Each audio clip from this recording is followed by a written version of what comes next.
Hello and welcome to the DVD Graveyard.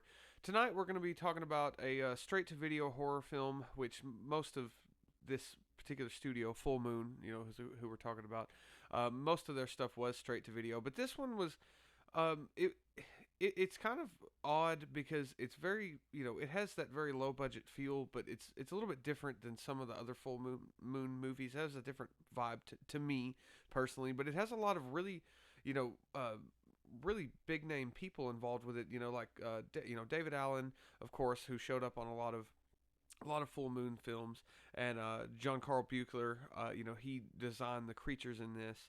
And then, of course, it was directed by Peter Manoogian, who also directed Seed People, for another Full Moon film. And this was just a really good one. It kind of hit a note with me, way back in the day. I mean, over not way back in the day, but at least over 10 years ago was the first time I saw it. This was not one that I really grew up watching necessarily, like Puppet Master, or some other ones. But this one, when I did finally sit down to watch it, like I said, it just kind of struck a chord with me.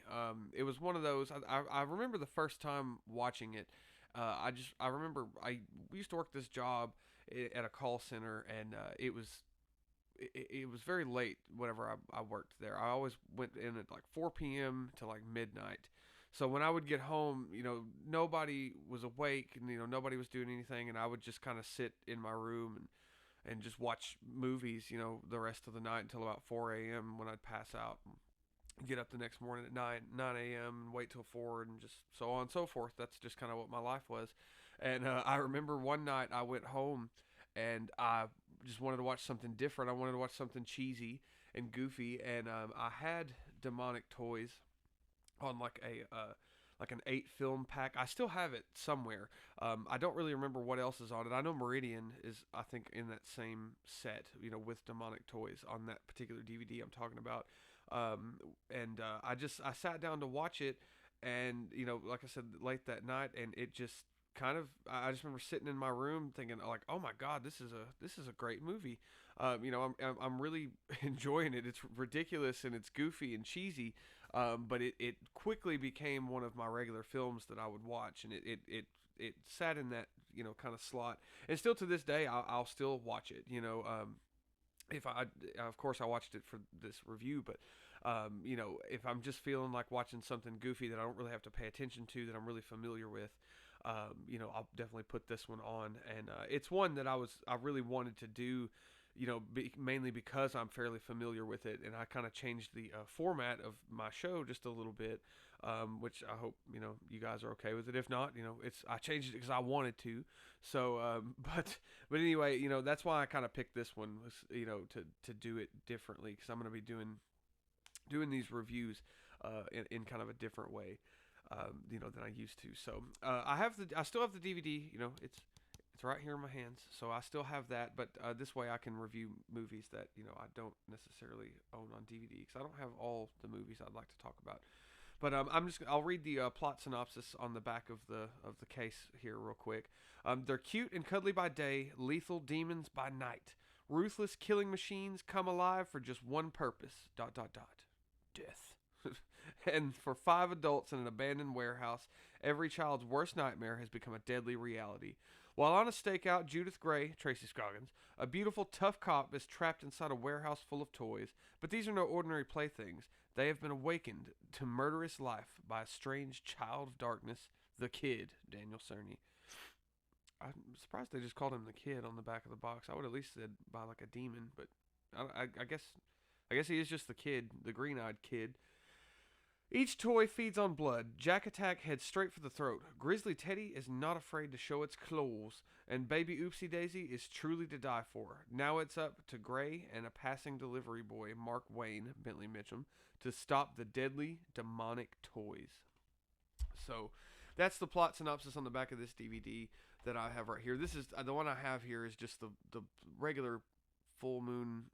It's the one you can get on their website. Full Moon Direct. It's got the Video Zone on it, and some trailers as well. So nothing fancy. This movie I probably own the most copies of, just because I have this one, and I have the Doll Man versus Demonic Toys box set, which also comes with Demonic Toys. and Dollman versus Demonic Toy, which we'll talk about that, another time, because that's a movie and a half. You know, but I have that, and I have like two other ones that have, one of them has Killjoy on it, and Ginger Dead Man, and it's got Demonic Toys 1, 2, and then Dollman versus Demonic Toys, and then I have it on that other one I was talking about. So I have a lot of copies of this movie, for some reason. I don't really know why. That's another thing that made me want to talk about this. So in this movie, we get some really great effects, some really interesting looking monsters, creatures. If you've seen the poster, that's what you'll see. Those were designed, like I said, by John Carbuckler, and just great time. And it's kind of a spiritual successor, or kind of a rip off, if you will, of Puppet Master in a way. And this came out in 1992, so just a few years after the first Puppet Master.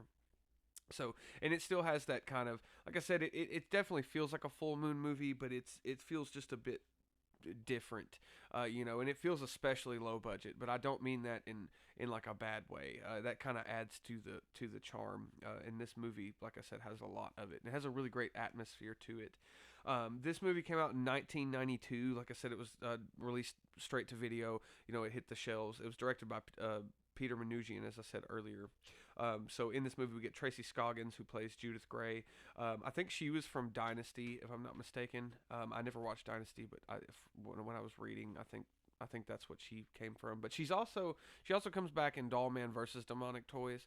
So I really like that, how they kept her character in there, and she's great in this movie. She does a fine job. She overacts a little bit, here and there, but she's doing a fine job. I like her in this role. Jeff Celentano, he plays Matt, and he was actually in Puppet Master 2, I think, or 3. He was in one of them, but that's where I recognized him from. I was like, oh man, I was like, that's that guy from whichever Puppet Master movie that is. I can't remember off the top of my head. Bentley Mitchum, who plays Mark, and then Paul Shroom plays Charnetsky he is from Terminator 2. Michael Russo, who plays Lincoln, and Barry Lynch, who plays Hess. That's just kind of the main cast that we're going to see throughout the film. So not a whole lot of people in this movie. And basically, what kind of this movie starts out with this kind of dollhouse set, and it's Tracy Scoggins' character. She's in this dollhouse, and there's just clocks everywhere, and there's these two boys sitting on the floor, and they're playing cards. And we see the one, I believe it's a little blonde boy, and then the other one is the dark-haired boy with the dark green eyes, and he becomes very prevalent in this movie, as we'll come to find out. But as we go from that, we come into an alley, and that is where it's Judith, Tracy Scoggins' character Judith, kind of describing, that I think she was describing that was a dream she'd been having to Matt, her partner, Jeff Celentano, I think is how you say his name. I'm probably butchering that. But anyway, so they're talking about that, and, he's just kind of writing her off. It's like, oh, we shouldn't have moved in together so soon, and blah, blah, blah, and it's been a lot of stress and all this. And she's kind of dropping hints, that she might be carrying a wee little baby, and he's not really picking up on it. He's like, or she's saying, would you ever think about having kids? And he's like, oh, I think we should probably get married first, and blah, blah, blah. And she's like, well, you don't pick up on things very well. I'm trying to tell you I'm pregnant. And his reaction is just really kind of silly, because it's very underwhelming. He does not deliver a great performance in this movie, but he does fine. It is what it is, and because spoiler alert, he's not in the movie very long. But anyway, she kind of tells him, and he's like, "Oh my goodness, I'm gonna be a dad. That's great. Oh my, Jude, that's amazing." And that's really all we kind of get. And at that point, that's whenever we see another car pull up, and it comes out that they are cops, and they're on a stakeout. And first of all, I would never bring my wife or my girlfriend to a stakeout, especially an arms deal with some dangerous criminals, even if she was a cop. I'm not doing that. That's dangerous. That's asking for trouble. Now he's a little bit more on edge. He's like, oh, you shouldn't even be out here tonight. Now that you're pregnant, now that you've told me you're pregnant, and blah, blah, blah, blah, blah. So, that's kind of what happened. So they get out, and that's where we are introduced to Lincoln and Hess, Michael Russo being Lincoln and Barry Lynch being Hess.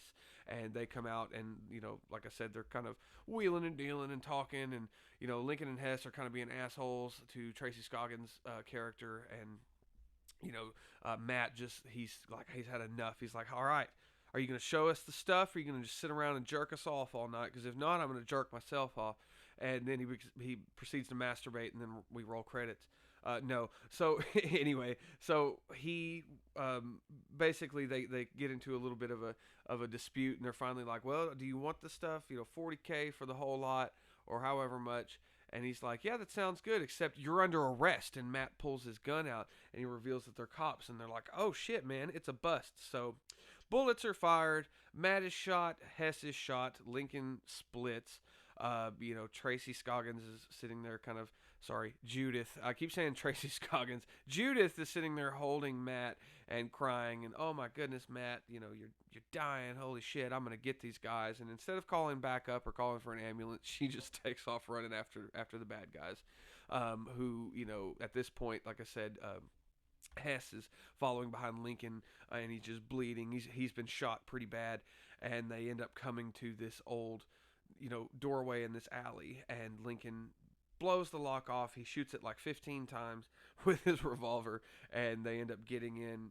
They open this little gate thing, and they go in. And so Hess is, like I said, bleeding out, and Lincoln is just a complete asshole to him, and is just like, you're dead weight, you're dead weight. And he kicks him down the stairs, and you kind of feel bad for him a little bit, but he is an asshole.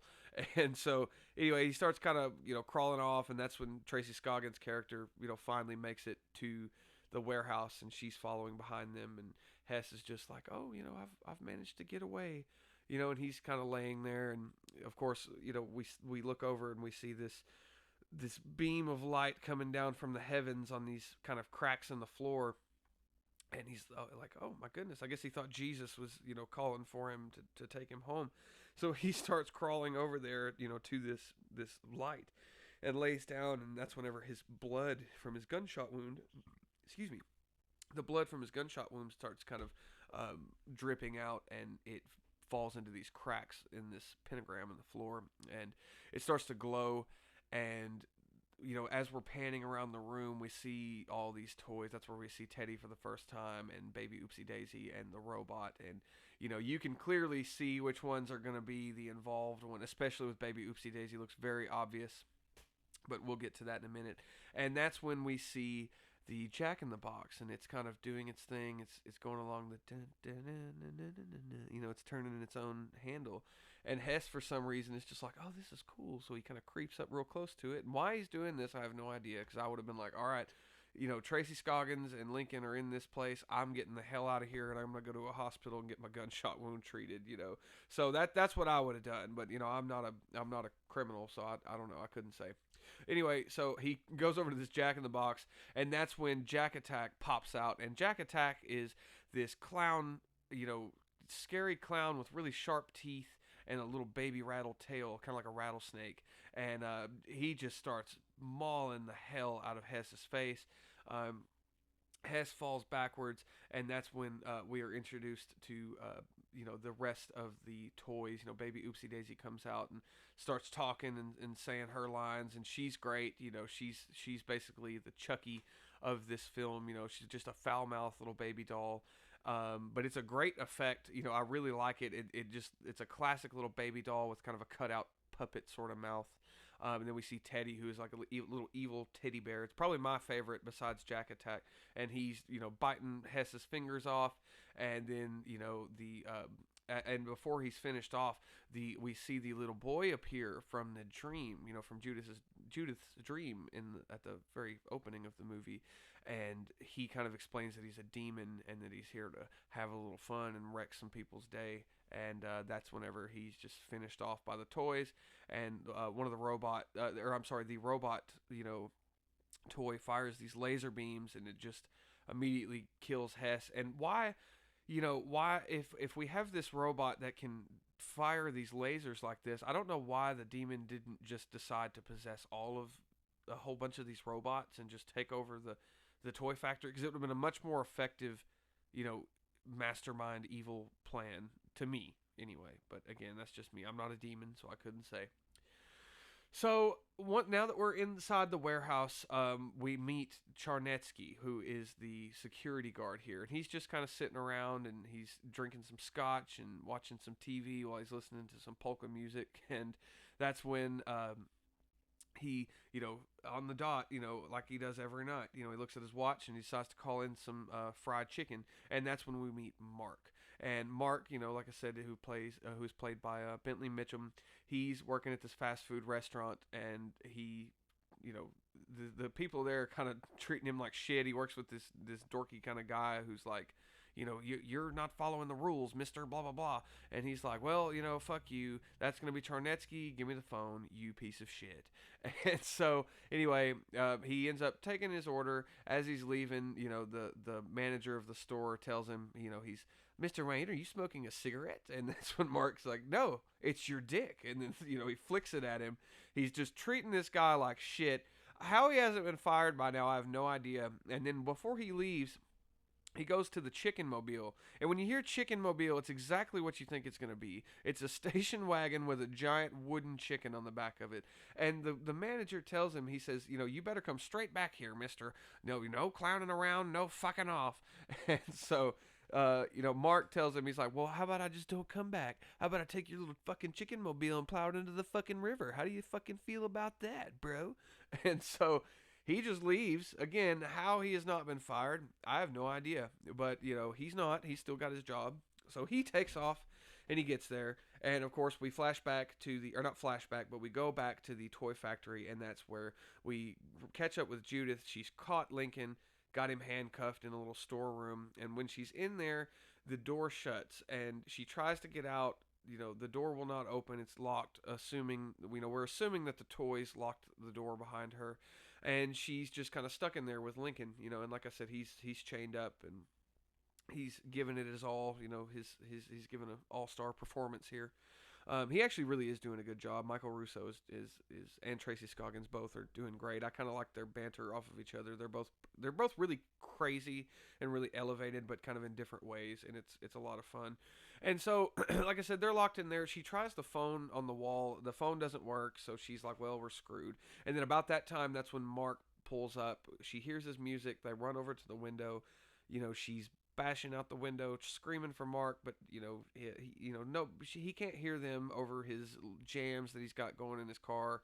I don't remember what he's listening to, but we're just the Offspring. He's listening to the fucking Offspring. That's what he's listening to. So he's just in there jamming to the Offspring. He can't hear Tracy Scoggins scream.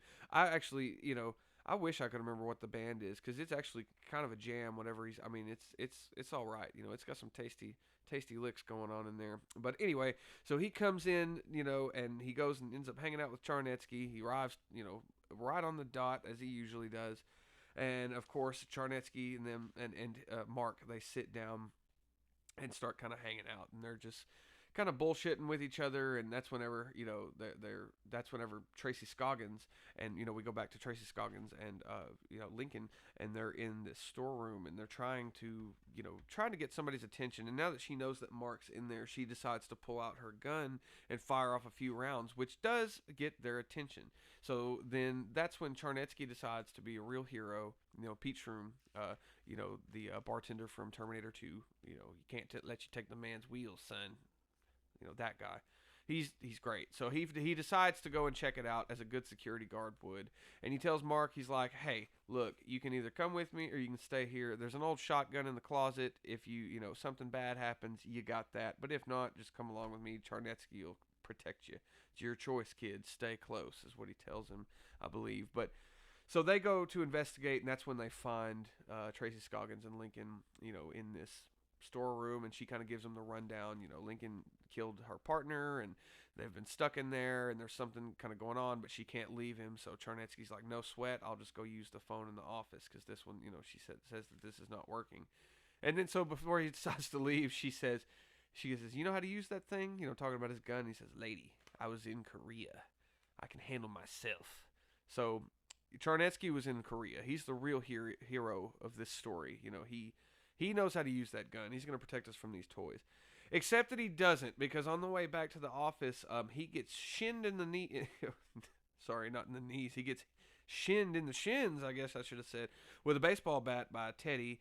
Of course, he falls down. Baby Oopsie Daisy comes out, and she says, hi, you fat fuck. She's like, I'm baby Oopsie Daisy. I can walk, I can talk, I can even shit my pants. Can you shit your pants? So he probably did. I would have shit my pants, honestly. I mean, would you have shit your pants? I would have. So anyway, so Charnetsky shits his pants, and then he is mauled by the toys. Uh, Baby Oopsie Daisy actually ends up stabbing him in the balls several times. That's pretty gnarly. Teddy comes up and is chewing on him, and it's great. The gore effects in this movie are awesome. And then he's ultimately shot by Baby Oopsie Daisy, who has his gun. And of course, that's when they know something's up. They don't know exactly what's going on, but they know something, at first until they see, and that's when they're like, oh my God, what the fuck is going on here? This is insane. This is crazy. And about that time, that's when we are introduced to Anne, whose name I forgot to write down, so I apologize. So we get Anne. That's my bad, y'all. I'm sorry, but Anne, is her name, so we won't have that Tracy Scoggins, debacle that we've had going on. So she's Anne, that's her character name. She, comes out of the air vent. She comes out of the woodwork, and right as Marks, says, "What the fuck is going on?" He's just losing his shit. He's screaming everything he says in this movie, and that's when Anne is like, "It's the toys. Someone's inside the toys." And she comes out and kind of explains that she broke in there and she'd been sleeping there the past couple nights, and she knows something's going on, because the toys are up moving around, and it's just not good. And of course, Mark doesn't believe it, and that's when we're treated to the wonderful stop motion effects by David Allen, where they knock the blocks over, and or I'm sorry, Tracy Scoggins does this because she doesn't believe, what Anne's telling them. Like I said, she's giving them the whole rundown, so she knocks over these blocks, and that's when they spell believe. And she's like, "Do you believe now? Don't you see? It's real." And so Mark is screaming, "What do you want? What do you want?" And that's when the block spell death. And then Mark asks, "Who do you want dead?" And it says you. And it's like, well, we kind of knew the answer. That's probably something you didn't want the answer to, Mark, honestly. But I'm glad that you got your answer. So he's freaking out. He's like, "This is fucked up, you guys. This is messed up."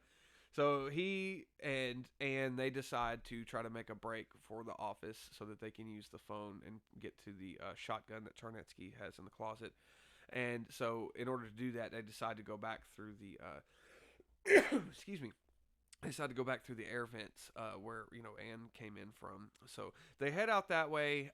When they do that, Tracy Scoggins kind of has a little bit of a she goes into kind of a sort of catatonic state, and she walks over to this dollhouse that's in the corner of the room that I didn't see at all whenever they first walked in there, and she's teleported into the dollhouse where we see the little green-eyed boy, and he kind of gives her the rundown of what's going on, and says that he's the one that's been in her dream, and he shapeshifts a few times into some grotesque creatures and into Matt, and he's just doing some demon things. And so he kind of explains to her that 66 years prior, on Halloween night, he tried to be born, and this old couple, in this kind of cult sort of get up in this house, they birth this little demon baby, and it's stillborn, and so they take the demon, and like I said, it's on Halloween night, and some trick-or-treaters come to the door, and so they just give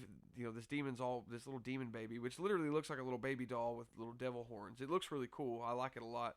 They it's all wrapped up. They give it to these kids, put it in their trick-or-treat bags, and the kids take off, and they ultimately go, and they're sitting in this little place, and they open it up to see what it is, and that's when they throw it. When they see what it is, they're like, "Oh my God," and they throw it, and it lands in this ditch. And of course, the toy warehouse would later be built on top of this ditch, and that's where he's been lying for 66 years. And Judith is pregnant, so he plans to basically enter, he keeps saying, "I'm going to do the nasty with you." So his plan is to basically have sex with her, impregnate her with himself, I guess. And when her baby goes to, come out of the womb, he will basically eat that baby's soul and take over its body, and then he will be born. I think is kind of what he's getting at there. So that's kind of what's going on with that. And so meanwhile, while this is going on, Lincoln has woken up from his little catatonic state, because I forgot to mention he got a little demon possessed earlier too, and he was saying some crazy shit, and so he was in a bit of a, you know, he was knocked out for a minute, and he has kind of come back, and he picked his lock, and now he is gone. He is split. So when Tracy Scoggins wakes back up from, and comes out of this dollhouse, that's when she sees he's gone. She's like, "Oh shit, this isn't good." So she leaves. We meet back up with Mark and Anne, who are in the air vents still, and that's when they are attacked by Baby Oopsie Daisy and the robot in the air vents. And Mark is stabbed once, and I think in the leg, and then they see the little robot. He's knocked over, and they finally make it to the office. And then when they get in there, of course, Anne is attacked by Jack. He comes up behind her and wraps around her neck and is biting on her face. Mark comes over, tries to rescue Anne. He grabs Jack. Jack wraps around Mark, and so now Mark is fighting with Jack Attack. Excuse me. And so while that's going on, unbeknownst to him, Baby Oopsie Daisy comes out of the woodwork and starts attacking Anne, stabbing her in the face, and Anne is ultimately killed.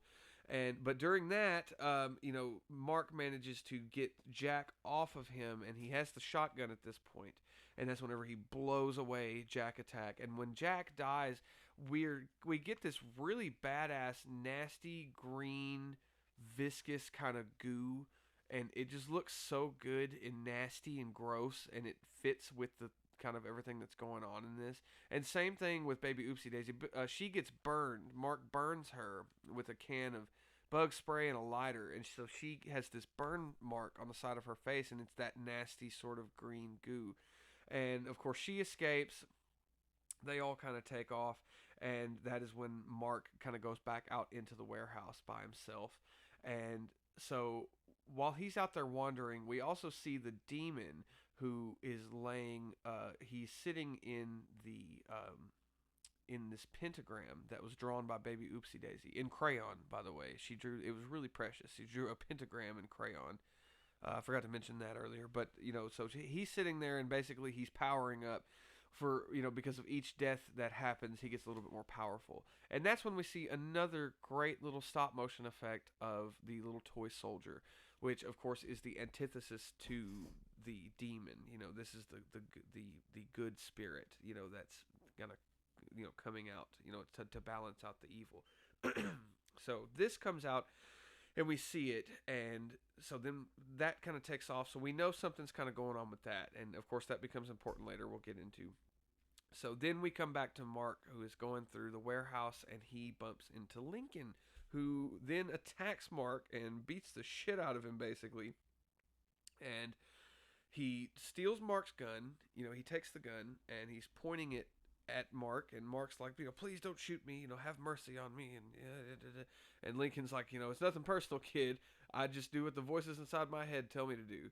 And right before he's about to shoot, his brains are blown out by Tracy Scoggins. She shoots him, and it's funny too, because Lincoln just freezes, and he's like, "Damn," just when things were starting to get interesting, and then he falls back.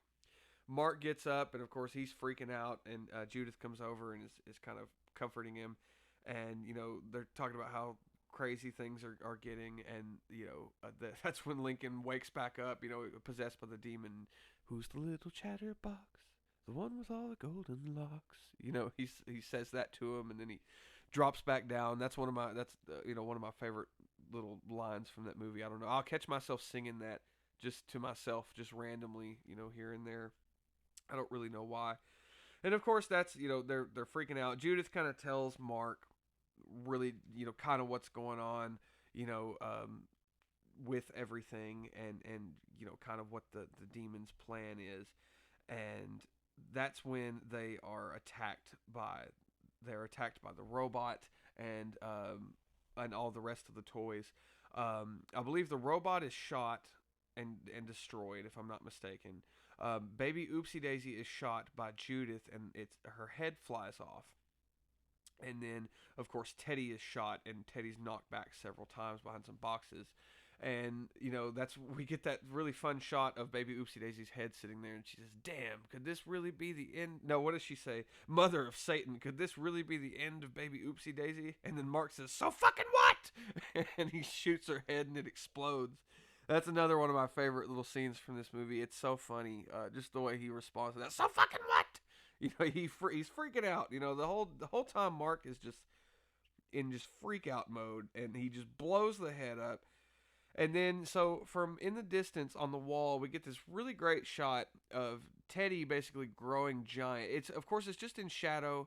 It's one of those things where, they have the light, and you just kind of walk closer to the light or further away or whatever, however it works. And the shadow just grows larger. That's kind of what we see, and I always like shots like that. They're a lot of fun. And so Teddy is huge now. He's man-sized, and so he comes over and attacks Mark and throws him off screen and begins to chase Judith. And Judith takes off, and she ends up locking herself in this little storeroom.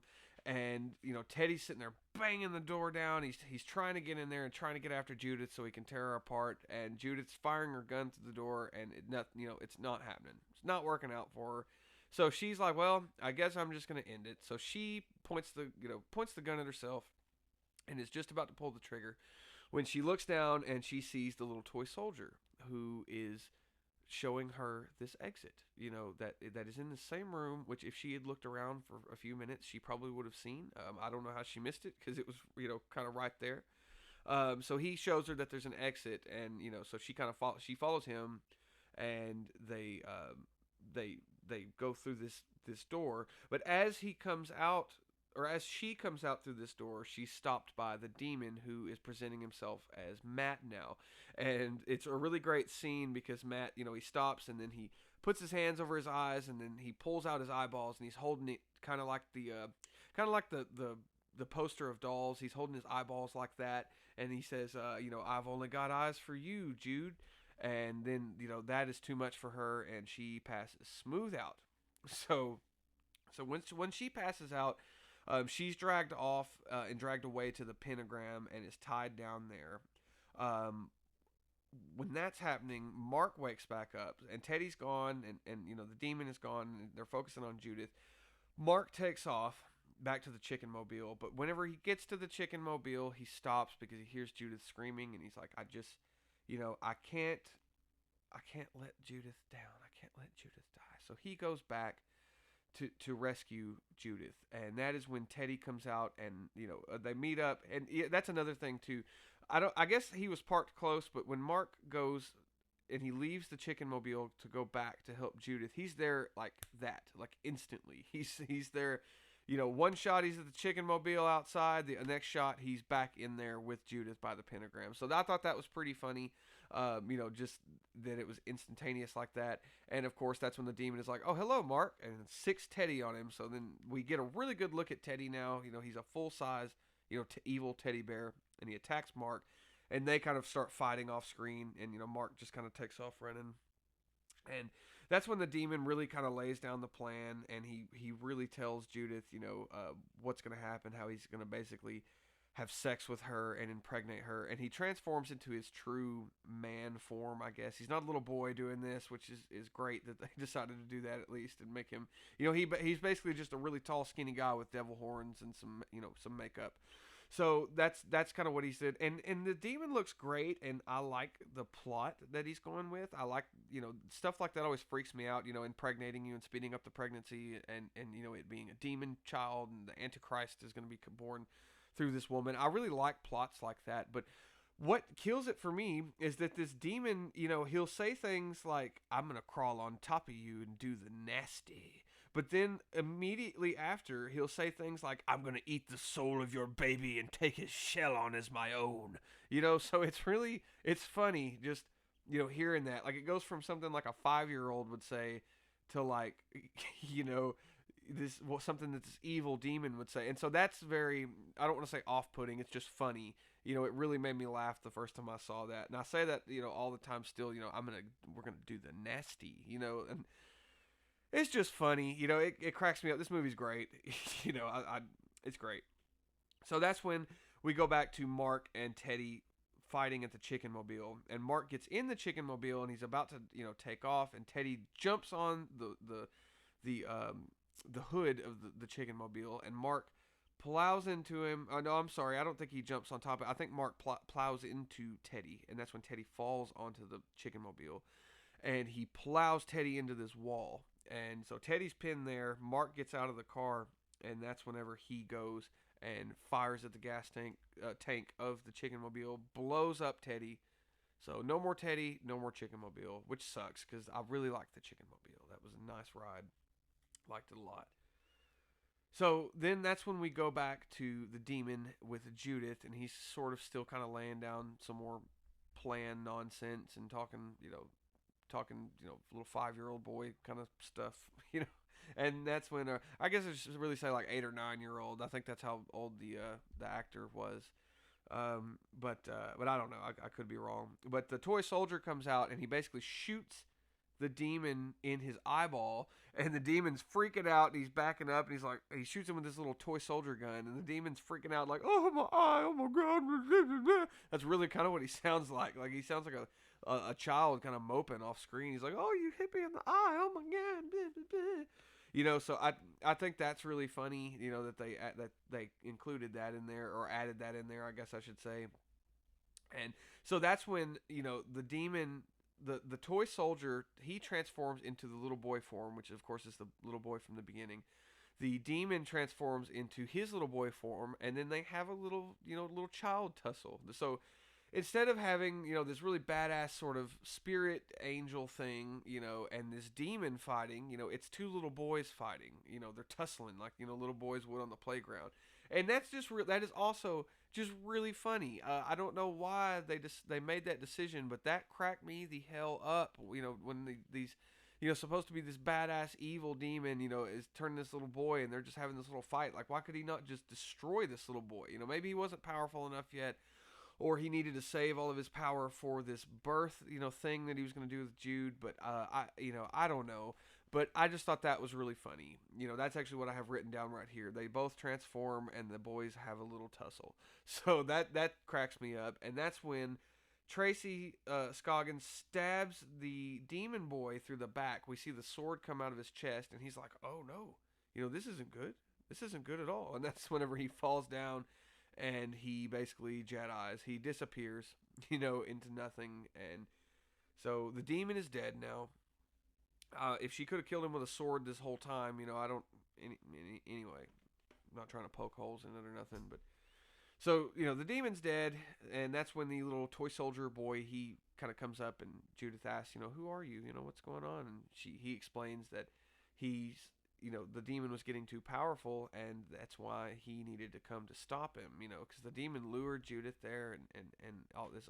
It was a big plan. And the little boy, he knew about this, and he is Judith's son, who is not born yet. And so Judith asks him even, what's your name? Oh, you haven't given me one yet, Bye, I'll see you later. And that's, he just disappears, So that was really neat. I liked that, and I liked kind of the way they wrap it up. And that's when good old Mark comes around the corner, and he's like, it's over, huh? Who are you talking to just a second ago? And that cracked me up, just that, who are you talking to? And I think she tells him, it was my son, blah, blah, blah. And then, of course, we get the credits, and we get the great music. This movie has great music, too. I forgot to mention that as well. It has a very Puppet Master-esque soundtrack to it. And so that is Demonic Toys from 1992. I really enjoy this movie a lot. This movie has really great special effects, great stop motion effects. There's not a lot of stop motion in this movie, but there is some, and all of it that we do get is excellent. The creatures look great. They're creepy, but they're also really fun. And I think if you really like Puppet Master, especially the first, I think the first three, really, if you like the first three Puppet Master films, which are the best ones in my opinion, I think that you'll really like this movie. It really kind of fits in that pocket, and this is from when Full Moon, was really doing, they were really doing great. But this one definitely feels a little bit more low budget than some of the other ones do. But that's not really a problem, not for me anyway. I'm a big Full Moon fan. I love Demonic Toys, Trancers, like I said earlier, Doll Man, Killjoy, Castle Freak, subspecies. Like there's so many great films. Netherworld, Meridian.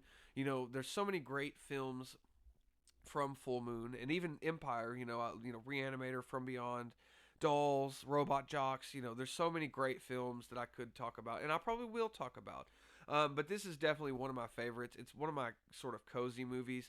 It always kind of it gives me a warm fuzzy feeling inside when I watch it, and I love sitting down on a late night when I'm just bored and just throwing this one on and checking it out. It makes a great Halloween time movie too.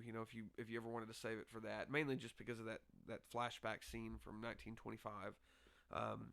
So it is a fun movie. I absolutely recommend it. I don't think I'm gonna give these a rating anymore, just because my rating system's kind of bullshit. But I do give it a recommend. I highly recommend it. I think everyone should check it out, especially if you're a Full Moon fan, or if you're just looking for something cheesy. If you want to own it, definitely pick it up on DVD because it's really cheap. Especially if you get it in like a multi pack. Like I think in my it's called Death Comes in Threes. I think I got that for like $3, and it's got all three Killjoys. The first three Killjoys, Ginger Dead Man 1, 2, and 3, and then Demonic Toys. And Demonic Toys 2, and then Dollman versus Demonic Toys. So you kind of get all that. So this movie is pretty available, and I think it is on Tubi as well. I'm pretty sure, so you could watch it on there. But anyway, so that'll do it for us tonight. I hope you enjoyed the review, and stay tuned for next time when we talk about another excellent horror movie, because here it's all horror all the time. So anyway, stay tuned and have a great evening. Goodbye.